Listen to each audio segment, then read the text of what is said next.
Una sa ating mga balita, sinagot na ni PNP Chief Alan Purisima ang mga akusasyon laban sa kanya. Sa kanyang pagharap sa Senado kaugnay ng pagdinig ng PNP modernization, mariing pinabulaanan ni Purisima na sangkot siya sa katiwalian. Ayon kay Purisima, pilit umano siyang sinisira ng ilang mga grupo dahil sa mga reformang ipinatutupad niya sa pambansang pulisya. Sinabi naman ni Senadora Grace Poe na dapat magsimula sa mga lider ng PNP ang pagpapanumbalik sa integridad ng pambansang pulisya. Si Sam Ramirez ang ating tagapagbalita. Inamin ni Philippine National Police Chief Director General Alan Purisima na mga kaibigan niya ang nagpatayo ng kontrobersyal na White House sa Camp Crame bilang donasyon. Ito ang ipinahayag ng PNP Chief sa isinagawang pagdinig ng Senate Committee on Public Order and Dangerous Drugs na pinamumunuan ni Senator Grace Poe.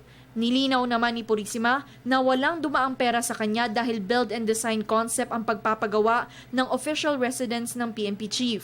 Ang nasabing tirahan ay nagkakahalaga ng mahigit 11 million pesos.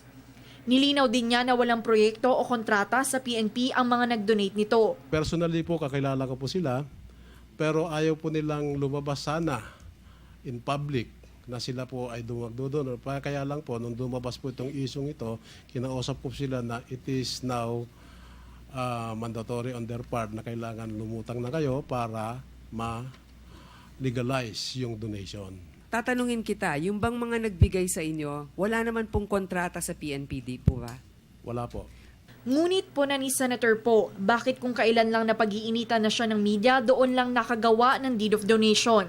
May 2013 kasi nang naumpisang itayo ang bahay. December 2013 nang natapos ito, ngunit Setyembre lang nitong taon nang isulat ang deed of donation. Siguro naman sa inyong hanay may mga abogado kayo, hindi po ba?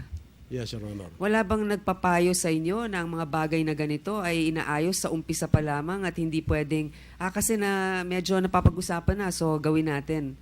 Wala bang nagsabi sa inyo, wag muna tayong tumanggap? Kasi unang-una, no, kaya yung deed of donation po, protektahan ka rin nun. Dahil nga yung mga mismo magdodonate, kailangan ay dumadaan sa pagsusuri para walang vested interest. Granted, sabihin mo kilala ninyo, bakit naman ninyo pinalusot? Na mag-umpisa sila, hindi man lang ninyo inayos ang proseso, pati yung book of accounts ninyo. Kinwestiyon din ni Senator Serge Osmeña kung bakit hindi man lang tinanong ni Purisima ang detalye ng itatayong bahay at kung bakit hindi na lang niya ipinanukala na ilaan ang donasyon sa isang proyektong pakikinabangan ng mas maraming pulis. Wala ka nakitang design. Wala akong nakitang... Wala kang nakitang design. sinasabi Basta lang po sinabi mo lang sa kanila, go ahead. Kung doghouse ang tinayo nila, tatanggapin mo.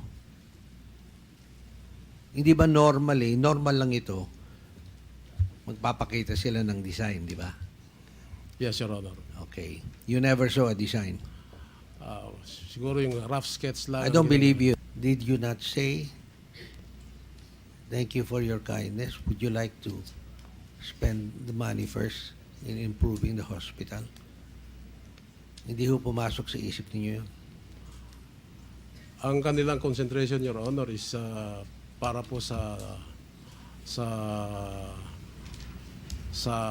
para sa bahay po ng Chief PNP sa dahilan nga po na binabaha nga po noon pagka malakas po ang ulan.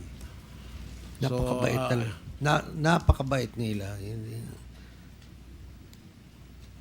They're worried about the house of the PNP chief and not the health of the members of the PNP. Depensa naman ni Purisima, may mga iilan na pilit sinisira ang kanyang kredibilidad dahil sa mga reformang ipinapatupad niya sa PNP. Nakakalungkot isipin na kung kailan natin winawakasan ang katiwalian at korupsyon sa pambansang pulisya, saka pa tayo binabato ng pagdududa.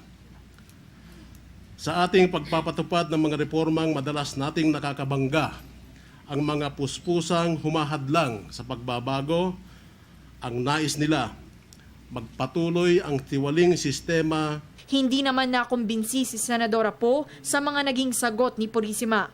I'm not convinced that he's telling the truth entirely. Or he's revealing the entire truth. Maybe there's a partial truth to it, but perhaps not the entire truth, no? Sa personal na pananaw ng senadora, dapat mag-file ng leave of absence si Purisima, ngunit nilinaw niya na si Pangulong Aquino at si Interior and Local Government Secretary Marojas lang ang maaaring makapagpasya nito. Para sa Telebisyon ng Bayan, Sam Ramirez.